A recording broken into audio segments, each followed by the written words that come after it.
अरे बाप रे बाप, अरे माई रे माई, ई सब दुनिया रंडी जगन्नाथ बाबा, बाप रे बाप, ई दई भाता गांव के हिला के रख देले बिया। अपना बेटियों के सीख के पाका कोइले बिया, सिखा के उन्हें ऊ जाके गोरखपुर जिला हिलैले बिया। रे माई रे माई, अरे बाप रे बाप, 10-15 आदमी के गांव में डाइन क के मुआ देहलस। आ हमरा कपार में तो ऐसन कैले बिया, कपार में के दर्द जाते नहीं खे रे दादा। अरे बाप रे बाप, काना ओझा गुनी के लगे देखाई, ओझो सन के अपना जाल में फंसा कर रख ले बिया। आई माई रे, अरे बाप रे, सब तीनिया भेटा जाए तो ओकर मांग धो देती रंडी के बेसवा के। अरे बाप रे, अपन बेटा भातार अपना पुतवा सन के काहे नहीं के खात, काहे नहीं के मुआवत। अरे बाप रे बाप, बाप रे बाप, अरे माई रे माई, अरे बाप रे, अरे माई रे, का हो गइल हो? अरे माई रे माई, का भइल हो? ए लाल हमर का हो गइल हो? ए गोड़ में का हो गइल हो? ए माई, एने से जात नहीं आता हूँ, जगन्नाथो बनाई खे कहते कि बीड़ी दो, तो हम झाड़ के बोल देते बताऊँ बीड़ी पिए नहीं, झाड़ के बोल देने तो कहती है जान आती, आगे तारा कोनो ना कोनो अधुनी होकबे करी। अरे बाबू हो, बड़का हाकिन डाइन भइल बिया, काहे ओकर मुंहे लागे गइल हो? काहे ना निमने से बती आइल हो? काहे झाड़ के बोल हो? हम का जानी गोनिया आगे तले गाड़ी में लड़ गइनिया। आई बाप रे, तो तिनिया रंडी अपना बेटो भईवा के काहे ना करलस, ये सरपलस ये हमरा करे जा, हमरा लाल के सबन के डॉक्टर बीरो ओझा गुनी सबन के अपना बॉक्स में क के नु रख ले बिया हो। अरे दुखाता रे माई, आई बाप रे, आराम करो, आराम करो, आराम करो। आई बा, अरे माई रे माई, आई बाप रे बाप, इतना दिन के सारा खून निकल गइल बा। ए बाबू, आज के बाद ओकरा से बच के रहिए। अरे माई, आई बाप, अरे टोला पर के लोग के करत आई बाप रे, हमर लड़का के गोड़ फूल गइल। आई बाप, का करी रे दादा, आई माई रे, रंडी के कोनो आई बाप, अरे बाप रे बाप, अरे माई रे माई, छोटा तोरा का हो रे? हां, स्कूलिया पर गई रहनी है। हाय का भइला हो? अरे स्कूलिया पर गई नहीं है ना, और जगन्नाथो अब एक सूर्य हमरे योल ताक लगली, ओ जुकिया भेटा गइली। अरे बाप, अब हमरा के देखले एक सूर्य देखत ले 10-12 के उल्टी भइल बा हमरा होते घर में। अरे माई रे माई, अरे हमर जाता लाल हमरा के कह दे भाग तोर बहन के, तोरो के कह दहलस। रंडिया के मौत हमरे हाथ लिखल बा, मिल जाए तो ओकरा के काचे चबा जम।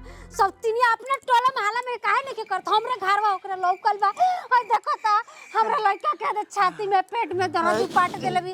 हाय बाप रे, हाय मुंह सुख गल हमरा लड़का के। अरे हमर आराम कर रंडी केरी, आई बा, हमर लड़का सन के काइल पियल निकाल लेलस। ए भौजी, आ का भइल बा? आ हेकनी के का भइल बा?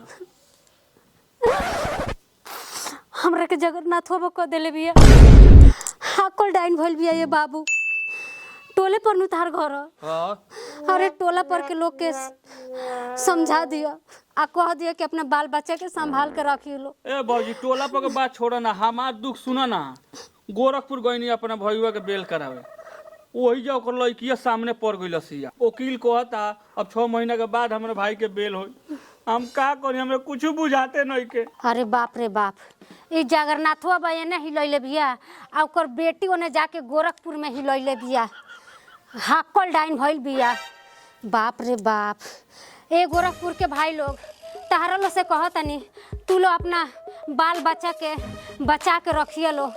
अरे माई रे माई, ए भौजी, हे तोर हाथ पर हाथ रखला से गरज ना चली, एकर कोनो ना कोनो उपाय करे पड़ी, ना तो गांव के तहस नहस कर दिउ। हो ये बबुआ, ई तो बात रुआ सही कहतनी, लेकिन एकरा खातिर चले के पड़ी अक्षय बबुआ के लगे। उहे के कोनो उपाय बताएम तबे गांव मोहल्ला में शांति बनी। चल चल चल, ए धनु चल बाबू, चलो सन। ए मर्द, हम केगा जाई हो? देखा तो जगन्नाथ बाबा कइले बिया हमरा के, हमरा गोर से चलो जाते नहीं थे, ले जा एकरा के। ए चल चल चल, यही नहीं बोलेला गरमाइले बोलेला, यही से कइले बिया। चल आई बा, जगन्नाथ बोए दादा साफ डाइन बिया। आई बाप रे, अरे भैया 10 गाय में एको गाय दूध नहीं खींच दिल तो कहाँ से पहुँचवा दी? अच्छा ठीक बा, डॉक्टर बोलैले बन देखाओ तनी, ठीक बा। अरे भाई ए बबू का बोलू? देखी ना हमरा लड़का के कह देले बिया हो, कोनो उपाय लगाई जगन्नाथ बाबा। जगन्नाथ बो हाकिन डाइन भइल बिया। अच्छा तो एकर मतलब ई सब का नाम जगन्नाथवे बके बा। कल आई दुए हमर से दूध मांगे कहते फ्री में दूध दे दो, हम ना देही ओही से बुआ त हमें 200 गोइया सन के कर देले बिया। हे भगवान। 1 लीटर दूध नहीं कैसन देले। ए गोइया भैया को हाँ? कॉपी गोले देखो रही उपाय का होई हो। उपाय क्या बात, चले के मार के भगाल जम गांव में से। ठीक कहत रह, चलो ओकरा के लाते मुका खानल जाओ। चले के चलो लो तो चलो। चलिए बबुआ तू रंडी के है ई झाड़ू से झड़वा। हे चाचा हो जगन्नाथ बो सब कोनो कर देले बिया। हमरो 4 गो बकरी के कद अलस, बकरी मर गईली सो, ओकरा के गांव से बहरी निकालल जरूरी बा। चले भगाल जम ओकरी के चलो तो बड़ा छिनार भइल जगन्नाथ बाबा सब तीनिया मांग धुआले निकाल बाहर। निकल हेने आओ। रंडी केने लुकाई बड़ी से निकाल तो बाहर ही। सौतीनिया काहे इतना आगे आइल बारे, ढेर आगे आइल बारे तो को ठंडा को दी। होई ना देखो ऊपर से चोरी या सीना जोरी करतिया। अरे ते डाइन करते छोड़बे कि ना रे, हमार बकरी के तो मोहल्ले बड़े। अरे बाप रे बाप, लोग के बेटा भतार मर जाता तो कोनो चिंता नहीं के, अब तारा बुढ़ा बकरी के ढेर चिंता धइले बा। जेबे लग दे बड़ी रे चेंगे के ना मर पे मरस करा के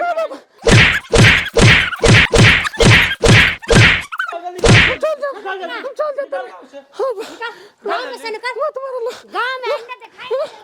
भोजपुरिया भाई लोग के प्रणाम।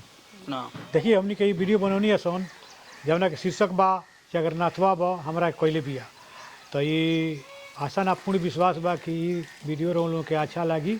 अच्छा लगे तो अपने यार दोस्त में एकरा के शेयर करम लोगिन आ कमेंट क के लिखेम लोग कि के करे में सीन अच्छा भइल बा। आ देखिए हमने के एगो फिल्म बन के तैयार बा, बेटवा नालायक बहुरिया खलनायक, जौन कि बहुत जल्दी ही अरविंद सिंह गोपालगंज पर आवे वाला बा। एक वॉइस रिकॉर्डिंग हो गई बा आ म्यूजिक के भरे के चल गई बा। तो आशा ना पूरी विश्वास बा कि रोल होंगे देखेम। हमने के जौन एगो फिल्म अभी चल रहा बा अरविंद सिंह गोपालगंज पर 24 लाख के प्लस मने चल रहा बा, बनल है सिंदूरवा हमार, ओकरा के लाड़ प्यार दे रहा बनी और ज़्यादा लाड़ प्यार दी कि वो फिल्म सुपर डुपर हिट हो जाओ। जय जवान जय भोजपुरिया।